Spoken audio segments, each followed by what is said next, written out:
the feedback that at least I summed up out of this conference as well is that while the world is not necessarily a very happy place currently, India is the cynosure of all eyes, so to say.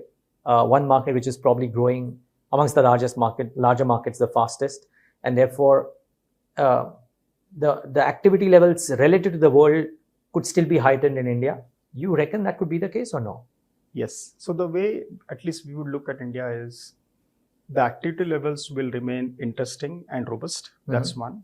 And two, the base level at which the India, and I can certainly speak for the investment banking business, the base level at which the investment banking business is expected to operate for the next few years has got meaningfully elevated compared to where it was 4 or 5 years ago. So it's just a reflection of the fact that India is becoming a larger economy. There are lots of new investments and projects which will require funding and capital raising.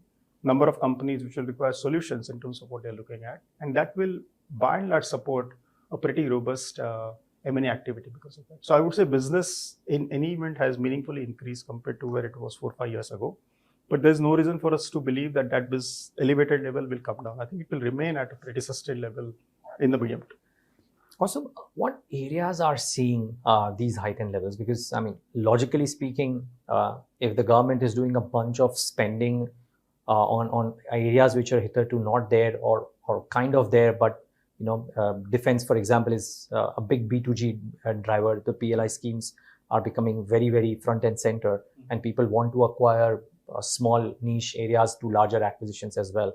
So is that how the funnel moves, or does the funnel move completely differently? Not necessarily. So I think we can look at both M&A activity and financing activity in the context of where there is substantial capital which has already been invested or substantial investments being already made in the past. So the two big drivers therefore are the government has been spending enormous amounts of funding on building infrastructure assets across various categories.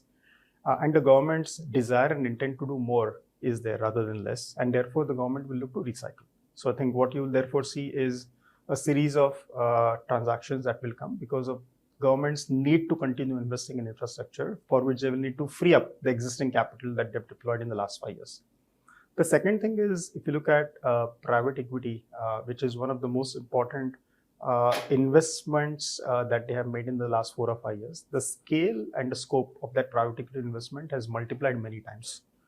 And this applies for both mainstream companies and also I think what has happened with the venture capital and other investors on the startup.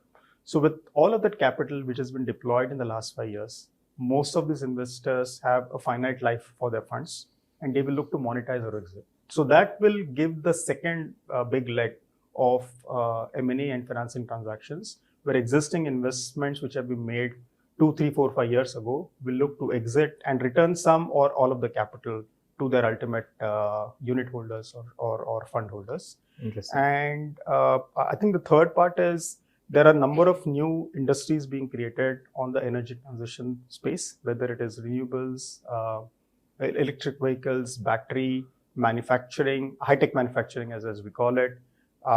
All of those are new businesses, which will again require substantial capital investment funding and therefore can attract and will attract both strategic and financial capital for such businesses.